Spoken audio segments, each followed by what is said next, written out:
Yeah, everybody, welcome back to It's a Small Vlog. Today I am back here at the Magic Kingdom for a spring construction update. We have a lot to look forward to today. First, right behind me is, of course, the iconic Cinderella Castle.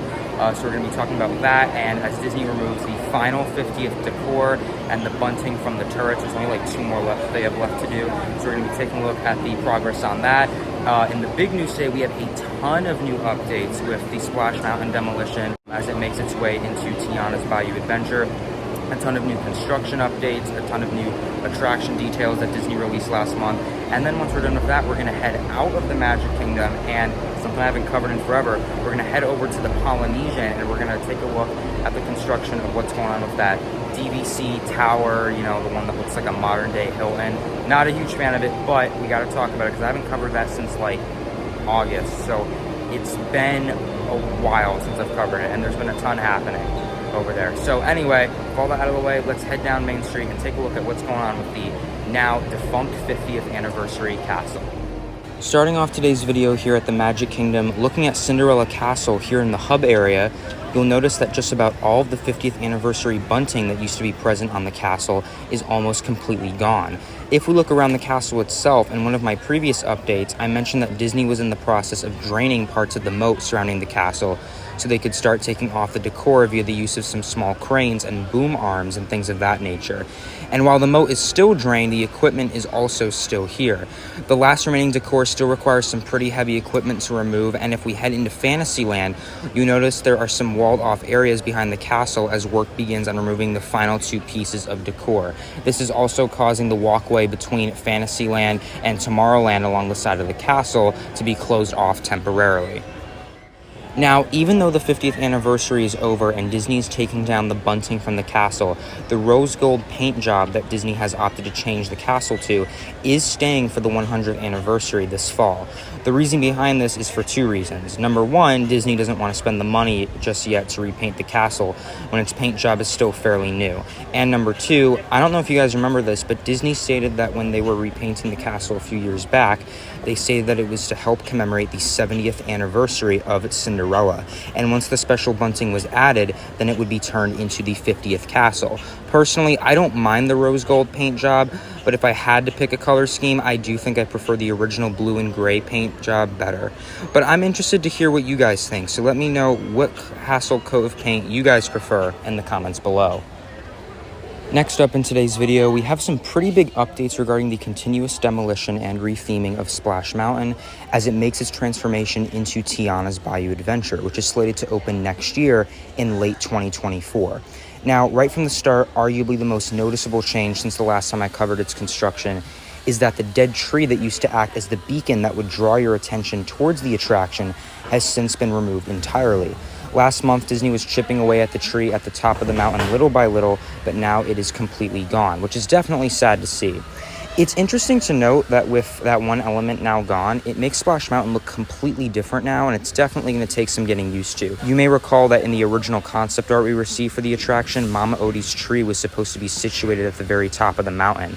But in the latest concept art and most recent models that Disney has shared with us, that concept has since been removed, and instead, Disney is just opting to go with a flat hill at the top of the mountain with no visual focal point at all. One other final piece of news we recently received was that Disneyland Splash Mountain has gotten a closing date, which at the time of filming this is just over a week away. Splash Mountain will officially be closing out at Disneyland in California on May 31st of this year, which means that its last day of operation will be the day before on May 30th.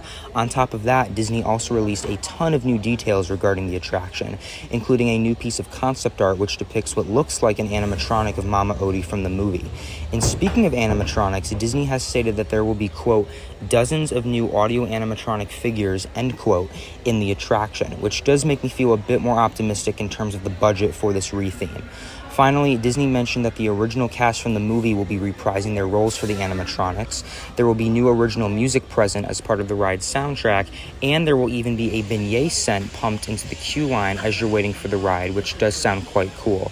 Now, I will say I do believe Disney when they say they're adding a ton of new animatronics to the ride, because they know that this retheme has to be good. The only way that this ride is going to even have a shot at rivaling its predecessor is by adding things like physical sets and animatronics and a bunch bunch of moving parts and whatnot, not cheaping out and adding minimal sets and relying heavily on screens and digital tools, because that's what makes for a rushed and lazy experience. The amount of work that the Imagineers put in and the budget that they have to work with is something that directly reflects the overall quality of the attraction itself, and I believe that Disney knows this. But regardless, that's my take on the latest news and construction with Tiana's Bayou Adventure, and let me know what your thoughts are in the comments below.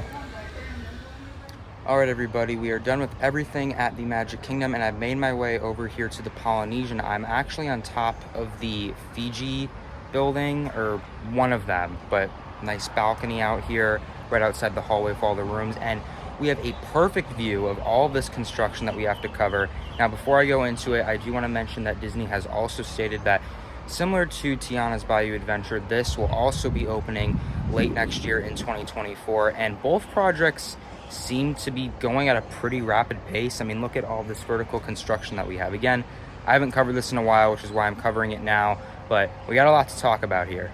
So obviously vertical construction has been moving along rapidly at the construction site, also known as the former site of the Spirit of Aloha dinner show here on Luau Cove. But again, construction has been moving pretty quickly along with this tower, which is great to see.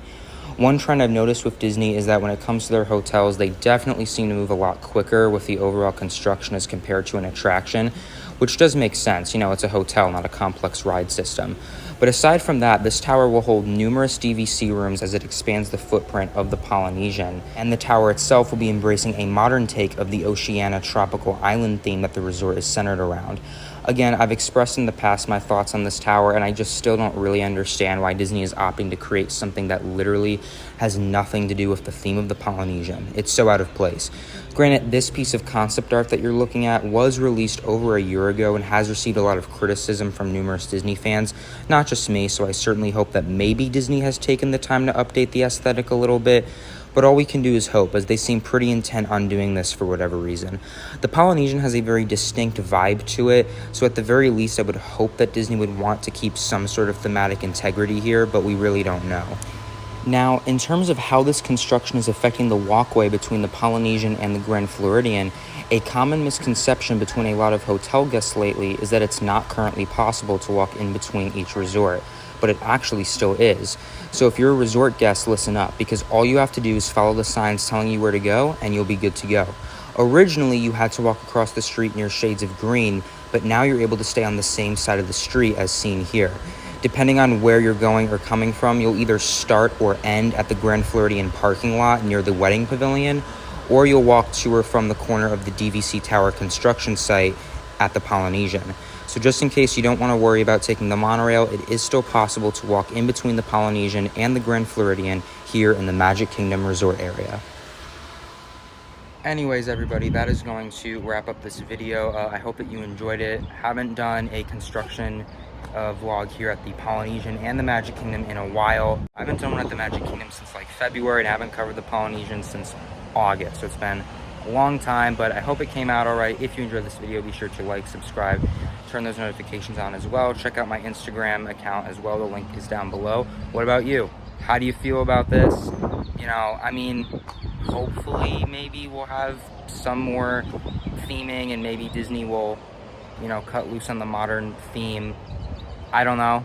I don't really know when we're going to be seeing any actual theming happening here. I guess we'll see, but I'd love to hear what you guys think in the comments below. But my name is Bobby. This has been It's a Small Vlog, spring construction update in the Magic Kingdom area. And with all that out of the way, have a magical day, everybody. Bye.